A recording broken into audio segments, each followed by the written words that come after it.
नमस्कार दोस्तों, स्वागत है आपका अपने इस यूट्यूब चैनल पंख पाठशाला में। दोस्तों, अगर आप लोग रेलवे ग्रुप डी का पीवाईक्यू देखे होंगे, पीवाईक्यू यानी विगत वर्षों के प्रश्न, तो आपको ये बात समझ में आ गई होगी कि रेलवे ग्रुप डी में कुछ ही टॉपिक होते हैं जिनसे बार बार क्वेश्चन पूछा जाता है। हर विषय में कुछ टॉपिक ऐसे होते हैं जहाँ से बार बार क्वेश्चन आते हैं और हम लोगों ने उसी महत्वपूर्ण टॉपिकों की पहचान करके उस पे रिकैप प्रोग्राम चला रहे हैं। रिकैप प्रोग्राम, इसमें हम उन्हीं टॉपिकों को कवर कर रहे हैं जिसमें रेलवे ग्रुप डी में बार बार क्वेश्चन पूछा जाता है। अभी इस रिकैप प्रोग्राम में 16 वीडियो आ गई है जो पॉलिटी की हैं। ज्यादातर वीडियो पॉलिटी की अभी पड़ी हैं और आज यह 17वां वीडियो है और यह भी पॉलिटी में ही होगा, जो कि एक महत्वपूर्ण टॉपिक को लेकर बनी है। भारतीय संविधान के महत्वपूर्ण संशोधन।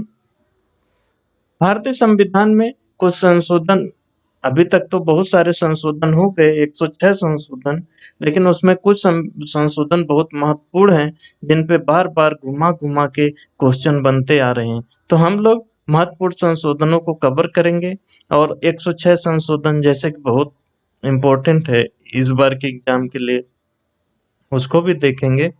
साथियों, अगर आप लोग पीवाईक्यू नहीं जानते ना, पीवाईक्यू नहीं देख रहे हैं या पीवाईक्यू का अध्ययन नहीं किए हैं इस रेलवे ग्रुप डी एग्जाम 2025 में बैठने से पहले, तो आप ऐसी दुनिया में भटक रहे हैं। मेहनत तो आप बहुत कर रहे होंगे, लेकिन आप ऐसी दुनिया में भटक रहे हैं जिसका कोई अंजाम नहीं होता। इसलिए अगर आप लोग पीवाईक्यू नहीं देखे हैं तो हमारी एक सीरीज चल रही है 50 डे इंटू 50 क्वेश्चन सीरीज, इससे जुड़ जाइए क्योंकि वहां पे हम लोग पीवाईक्यू कर रहे हैं। 50-50 क्वेश्चन 50 दिनों तक करने वाले हैं। उसमें भी 20 वीडियो लगभग आ गई हैं जिसमें पॉलिटी वगैरह सब कवर हो गया है। साइंस का, पॉलिटी का, अभी मैथ रीजनिंग चल रहा है। वहाँ वहाँ की भी सब वीडियो देखिएगा। बाकी ये रिकैप प्रोग्राम जो हमारा है, इसमें हम केवल महत्वपूर्ण टॉपिकों को एक छोटी सी वीडियो में कवर कर देते हैं। जैसे आज भारतीय संविधान के महत्वपूर्ण संशोधन देख लेंगे तो यहाँ संशोधन से जो क्वेश्चन बनेगा आपका सही हो जाएगा। ठीक है ना। रही बात मेरी, मैं हूँ इंद्रजीत, अभी रेलवे में स्टेशन मास्टर के पद पे कार्यरत हूँ। मैं रेलवे ग्रुप डी का एग्जाम पास किया हूँ और भी 10 एग्जाम पास किया हूँ, इसलिए सिलेक्टेड हैं, सिलेक्शन दिलाएंगे। बस आप लोग अपना सपोर्ट बना के रखिए। दोस्तों, आप जब लाइक करते हैं, कमेंट करते हैं, शेयर करते हैं, सब्सक्राइब करते हैं तो हमारा हौसला बढ़ता है, हम काम करने के लिए मोटिवेट होते हैं। ठीक है, तो अपना सपोर्ट बना के रखिए। बाकी हमारे रिकैप प्रोग्राम, अगर आप रेलवे ग्रुप डी का एग्जाम दे रहे हैं तो रिकैप प्रोग्राम और जो 50 डे इंटू 50 क्वेश्चन सीरीज है, इससे जुड़े रहिए। यह बहुत उपयोगी क्लासें हैं। आपको कोई इतनी गहराई से नहीं बताएगा। जो चीजें सिलेक्शन में मददगार होती हैं वो बहुत कम लोग ही आपके सामने रखते हैं। बस लोग पढ़ा रहे हैं, बच्चे पढ़ रहे हैं, लेकिन कौन से टॉपिक इम्पोर्टेंट है वो पीवाईक्यू से पता चलेगा। हम पीवाईक्यू करवा रहे हैं और इम्पोर्टेंट टॉपिक पे रिकैप करवा रहे हैं। ठीक है ना। चलिए आज देख लेते हैं भारतीय संविधान के महत्वपूर्ण संशोधन। साथियों, संविधान में अभी तक 106 संशोधन हो चुके हैं। ठीक है, परीक्षा में केवल कुछ ही महत्वपूर्ण संशोधन पूछे जाते हैं और आज हम उन्हीं को कवर करने वाले हैं। ठीक, जैसे पहला संविधान संशोधन 1951 बहुत महत्वपूर्ण है ये, क्योंकि ये हमारा संविधान लागू हुआ 1950 में और 51 में ही 1 साल बाद ही एक संशोधन हो गया। क्या हुआ था इस समय, अभी देश हमारा आजाद हुआ था। हमें एक तो जमींदारी जमींदारी में सुधार करना था। ठीक है ना, क्योंकि जमींदारी व्यवस्था से कुछ लोगों के पास ही जमीनें थी, कुछ लोग बहुत गरीब थे जिनके पास एकदम जमीनें नहीं थी। तो जमींदारी में जो व्यवस्था थी हमारे यहाँ, उसमें सुधार करने की जरूरत थी। बाकी जो अभिव्यक्ति की स्वतंत्रता हमें दी गई थी, उसमें कुछ युक्त प्रतिबंध लगाने की जरूरत थी, क्योंकि अभी देश आजाद हुआ था। कोई भी कुछ भी बोल के सार्वजनिक व्यवस्था गड़बड़ा सकता था। विदेशी राज्यों के साथ हमारे संबंध अभी बनने थे, कुछ किसी के कुछ बोलने से वैसे संबंध गड़बड़ा सकते थे, किसी को उकसाया जा सकता था अपराध के लिए। इसलिए पहला जो संविधान संशोधन था, अभिव्यक्ति की स्वतंत्रता पर युक्त युक्त प्रतिबंध लगाता है और एक 9वीं अनुसूची का प्रावधान करता है।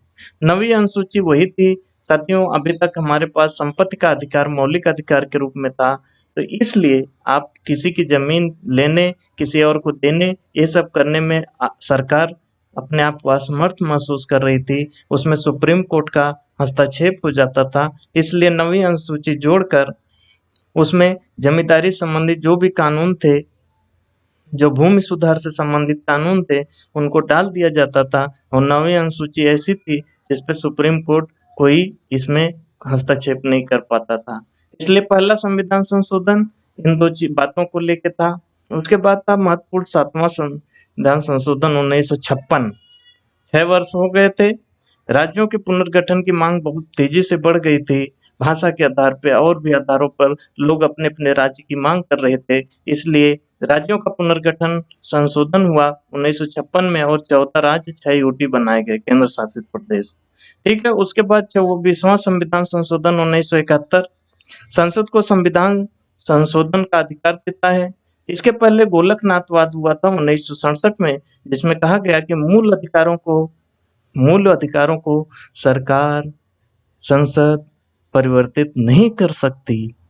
इसे अब इंदिरा गांधी जी की सरकार थी, उन्होंने संशोधन ही कर दिया, नहीं संसद को संविधान में कहीं भी संशोधन करने का अधिकार है। ठीक, ये 24वां था। 25वां संविधान संशोधन 71 में ही आया, संपत्ति के अधिकार को सीमित किया, क्योंकि संपत्ति का अधिकार बहुत हावी हो रहा था सरकार को काम करने में। इसकी वजह से सरकार लोकहित का, लोक कल्याण का काम नहीं कर पा रही थी, इसलिए इसको कुछ सीमित किया गया था 25वां में, लेकिन 44वें में इसको मौलिक अधिकार से हटा ही दिया गया था। वो आगे देखेंगे। ठीक, 26वां संविधान संशोधन 1971 में हुआ। ये राजाओं को जो प्रिवी पर्स मिला था उसको समाप्त कर दिया गया। बहुत अच्छा काम हुआ था, क्योंकि जब रियासतों को हम लोगों ने भारत में जोड़ा तो यही कह के जोड़ा कि आप राजा रहे हैं, आपको हम राजा मानेंगे, मतलब सब लोकतंत्र होगा, लेकिन आपको कुछ ऐसी सुविधाएं दी जाएंगी जिससे आपको लगे कि आप राजा हो। इसको प्रिवी पर्स कहते हैं। इंदिरा गांधी जी की सरकार ने इसको समाप्त कर दिया था 26वां संविधान संशोधन 1971 के तहत। 36वां संविधान संशोधन 1975 बहुत महत्वपूर्ण है, क्योंकि सिक्किम भारत का 22वां राज्य बन गया था। ठीक है ना।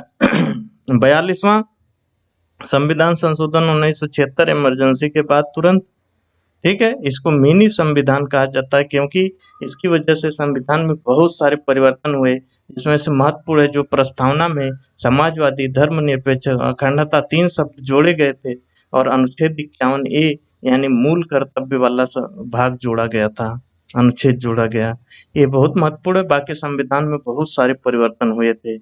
44वां संविधान संशोधन 1978 संपत्ति के अधिकार को मौलिक अधिकार से हटाकर कानूनी अधिकार बना दिया गया। आप लोगों को कमेंट बॉक्स में बताना है कि ये जो कानूनी अधिकार बना ये संविधान के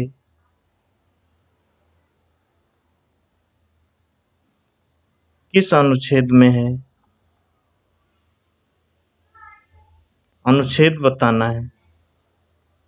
जो कानूनी अधिकार बन गया संपत्ति का अधिकार, वो अभी संविधान के किस अनुच्छेद के तहत है। ठीक ना। अच्छा, उसके बाद क्या हुआ, आपातकाल में जो आपातकाल लगा था 1975 में, ये 44वां कब हुआ था, 78 में। मोरारजी देसाई की सरकार, पहली बार कोई दूसरी सरकार बनी थी, तो उसने आपातकाल जो के संबंध में जो प्रावधान में थे उसमें भी कुछ परिवर्तन हुए थे, क्योंकि लोग डर गए थे कोई आपातकाल लगा देगा जैसे ही तैसे तो बहुत देश में उपद्रव हो जाएगा। इसलिए कुछ बातें जैसे लिखित रूप से, मंत्रिमंडल की लिखित रूप से अगर सिफारिश होगी तभी राष्ट्रपति आपातकाल लगाएंगे। और आंतरिक अशांति जो था इसमें तो बहुत कुछ शामिल कर सकते हैं, इसकी जगह से अब सशस्त्र विद्रोह कर दिया गया। ऐसे ही कुछ बदलाव और हुए थे। ठीक, आगे 52वां संविधान संशोधन 1985 बहुत महत्वपूर्ण दल बदल विरोधी एंटी डिफेक्शन लॉ बना था। इसमें 10वीं अनुसूची जोड़ी गई थी। इस समय आया राम गया राम की राजनीति बहुत चरम पर हो गई थी। राजीव गांधी की सरकार थी। इंदिरा गांधी का मृत्यु हुआ था 1984 में। 85 में राजीव गांधी की सरकार थी। बहुत लोग इधर उधर दल बदल रहे थे, इसलिए 52वां संविधान संशोधन करके 1985 में दल बदल विरोधी कानून ला दिया गया और 10वीं अनुसूची जोड़ दी गई। 61वां संविधान संशोधन 1989 बहुत महत्वपूर्ण है। मतदान की आयु को 21 वर्ष से घटाकर 18 वर्ष कर दिया गया। लोकतंत्र का आधार भारत में बहुत ज्यादा बढ़ गया, क्योंकि 18 साल का अब जो कोई हो गया वो मतदान दे सकता था। पहले ऐसा नहीं था साथियों। इस संविधान संशोधन के पहले हमें अगर मतदान करना है तो हमारी आयु 21 वर्ष होनी चाहिए थी, लेकिन यहाँ से 18 वर्ष हो गई। 73वां संविधान संशोधन रेलवे ग्रुप डी के लिए बहुत बहुत महत्वपूर्ण है। इसमें जो है पंचायत राज व्यवस्था का प्रावधान हुआ। इसमें अनुच्छेद 243 से लेकर 243 ओ तक जोड़े गए। 11वीं अनुसूची जोड़ी गई। इसी तरह 74वां संविधान संशोधन भी 1992 में हुआ। यह नगर पालिकाओं को प्रावधान देता है। अनुच्छेद 243 पी से 243 जेड जी तक है। 12वीं अनुसूची इसमें जोड़ी गई। ठीक है ना। 86वां संविधान संशोधन 2002 6 से 14 वर्ष के बच्चों के लिए शिक्षा को मौलिक अधिकार बना दिया गया और अनुच्छेद 221 ए जोड़ा गया। बहुत महत्वपूर्ण है, बार बार पूछा जाने वाला है। 91वां संविधान संशोधन 2003 भी बहुत महत्वपूर्ण है, क्योंकि मंत्रिपरिषद के आकार को इसमें सीमित कर दिया गया और कहा गया संसद या राज्य विधानसभा के कुल सदस्यों का 15% से अधिक नहीं होगा। मंत्रिपरिषद का आकार संसद हो या राज्य विधानसभा हो, उसके 15% से अधिक नहीं होगा, क्योंकि कुछ लोगों को, कुछ पार्टियों को अपने साथ मिलाने के लिए उनको मंत्री बना देते थे। फलाना मंत्री, ढेकाना मंत्री, दुनिया भर के मंत्री, और एक मंत्री का जोड़ना मतलब बहुत सारा भारत सरकार का खर्च होता है। इसलिए यह संशोधन बहुत विवेकपूर्ण था और इसमें सीमा लगा दी गई कि भैया 15% से अधिक कोई भी मंत्री नहीं होगा सदन में। अच्छा, 97वां संविधान संशोधन 2011 यह सहकारी समितियों को संवैधानिक दर्जा प्रदान करने वाला था। हालांकि अभी हाल फिलहाल में सुप्रीम कोर्ट में इसको बहुत कई सारे जो प्रावधान थे उसको रद्द कर दिया। पूरी तरह से नहीं, कुछ प्रावधान रद्द हो गए, जैसे प्रबंधन के प्रावधान निरस्त कर दिया गया है सुप्रीम कोर्ट के तहत। लेकिन अभी जो सहकारी समिति बनाने का अधिकार है लोगों का, वो सब बरकरार है। ठीक है ना। 101वां संविधान संशोधन बहुत ज्यादा इम्पोर्टेंट, वस्तु एवं सेवा कर जीएसटी लागू करता है। बराबर। इसमें 279 ए जीएसटी परिषद वाला अनुच्छेद बहुत महत्वपूर्ण है। 103वां संविधान संशोधन 2019 में हुआ। इसमें बहुत बड़ा क्रांतिकारी फैसला है ये। आर्थिक रूप से कमजोर वर्ग जो ईडब्ल्यूएस है, इकोनॉमिकल वीकर सेक्शन, इसको 10% आरक्षण दे दिया है। जैसे एसटी, ओबीसी इन लोगों एससी इन लोगों को आरक्षण मिलता है, वैसे आर्थिक रूप से जो कमजोर है, इसमें कोई जाति उत की बात नहीं है, जो आर्थिक रूप से कमजोर है उसको भी 10% आरक्षण की व्यवस्था कर दी गई। 103वां संविधान संशोधन 2019 मोदी जी की सरकार। उसके आगे 104वां संविधान संशोधन 2020 में हुआ। लोकसभा और राज्य विधानसभाओं में अनुसूचित जाति और जनजाति के आरक्षण को 2030 तक बढ़ाया गया।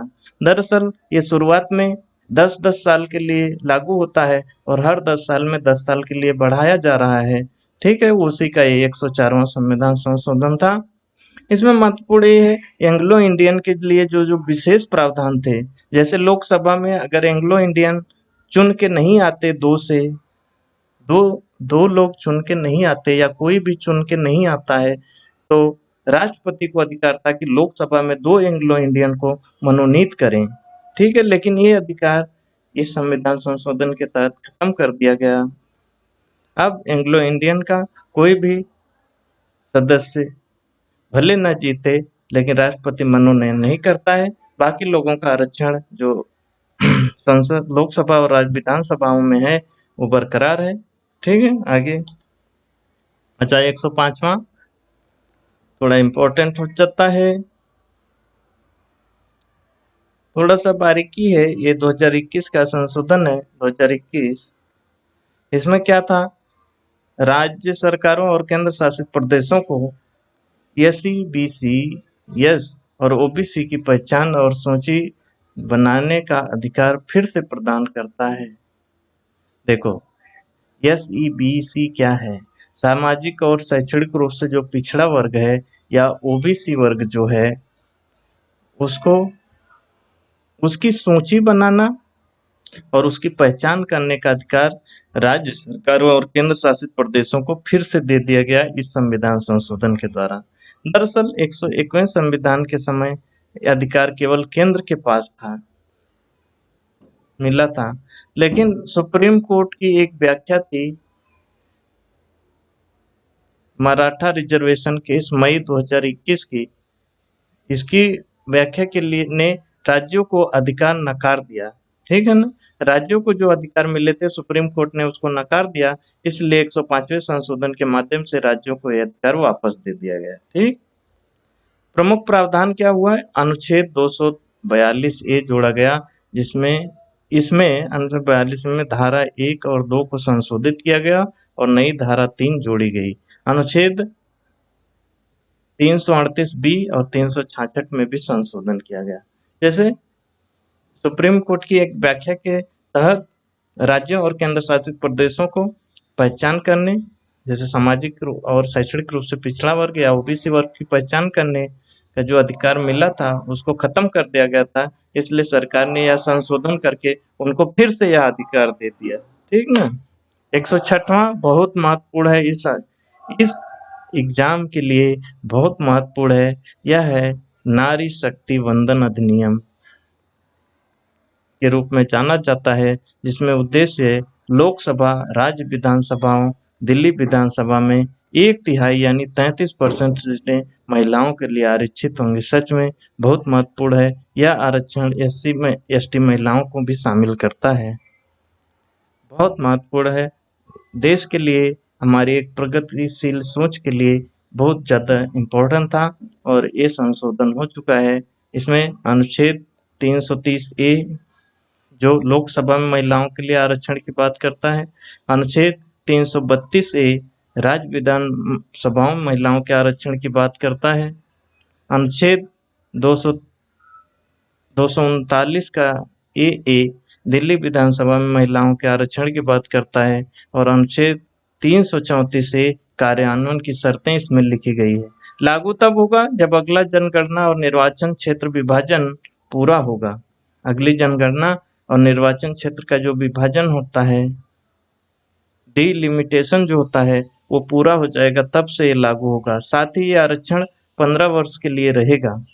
इसे विस्तार और रोटेशन के जरिए संशोधन किया जा सकता है। जैसे एससी एसटी का आरक्षण आगे बढ़ता रहता है, वैसे इसको भी अभी जब लागू हो जाएगा, ये अगली जनगणना जब हो जाएगी, पूरा निर्वाचन क्षेत्र का विभाजन हो जाएगा, उसके बाद ये लागू होगा और लागू होने के 15 साल तक रहेगा, उसके बाद इसको बढ़ाया जा सकता है। ठीक, वे रहे हमारे सबसे महत्वपूर्ण संविधान संशोधन। रही बात पीडीएफ की, पीडीएफ हमारे टेलीग्राम चैनल पंख पाठशाला पे डाल दी जाती है। अगर आप लोग अभी तक उससे नहीं जुड़े हैं तो जाकर जरूर जुड़ जाइए और सारी पीडीएफ को अलग अलग फोल्डर बना के, जैसे पॉलिटी का एक फोल्डर बनाइए, उसमें इन सारे पीडीएफ को, जैसे महत्वपूर्ण संशोधन, जैसे प्रस्तावना, जैसे जैसे टॉपिक पढ़ाए गए हैं उसमें सेव करते जाइए। पीडीएफ क्यों, एग्जाम में आप इतनी बड़ी वीडियो देखने की गलती मत करिएगा। पीडीएफ खोलिए, सरसरी निगाह से पढ़ दीजिए, सारा पढ़ा हुआ चीज याद हो जाएगा। ठीक है ना, इसलिए पीडीएफ को संभाल के रखना है, कोई भी वीडियो मिस नहीं होनी चाहिए। दोस्तों, रिकैप प्रोग्राम में जो भी टॉपिक हम कवर करा रहे हैं वहां से क्वेश्चन बनते ही बनते हैं या बहुत ज्यादा संभावना होती है बनने की, इसलिए इस सीरीज की कोई भी वीडियो मिस नहीं होनी चाहिए। बाकी हमारा जो पीवाईक्यू की सीरीज चल रही 50 डे इंटू 50 क्वेश्चन सीरीज, उसकी भी कोई भी वीडियो मिस नहीं होनी चाहिए। और कोई भी वीडियो मिस ना हो इसके लिए आपको बेल आइकन दबा देना है, चैनल को सब्सक्राइब कर लेना है, ताकि जब भी कोई वीडियो पड़े नोटिफिकेशन आपको मिल जाए और आप वीडियो आसानी से देख लें। कोई भी कन्फ्यूजन हो तो अवश्य बताएं, कमेंट बॉक्स आपके लिए खुला रहता है। कमेंट बॉक्स में आपको वीडियो अच्छी लगी तो अच्छा कुछ लिख दीजिए, कोई दुविधा है, कन्फ्यूजन है तो उसको बताइए, हम उसको सॉल्व करने का प्रयास करेंगे। दोस्तों, हमारा हौसला बढ़ाइए, क्योंकि जब आप लाइक करते हैं, कमेंट करते हैं, शेयर करते हैं तो हमारा हौसला बढ़ता है, हम मोटिवेट होते हैं काम करने के लिए। हमें लगता है कि लोग देख रहे हैं, पसंद कर रहे हैं तो और अच्छा और बढ़िया मटेरियल दिया जाए, ताकि आपका सिलेक्शन हो सके, और आपका सिलेक्शन ही हमारी प्राथमिकता है। दोस्तों, आप लोगों ने इस वीडियो को देखा, लाइक किया, कमेंट किया, इसके लिए तहे दिल से धन्यवाद।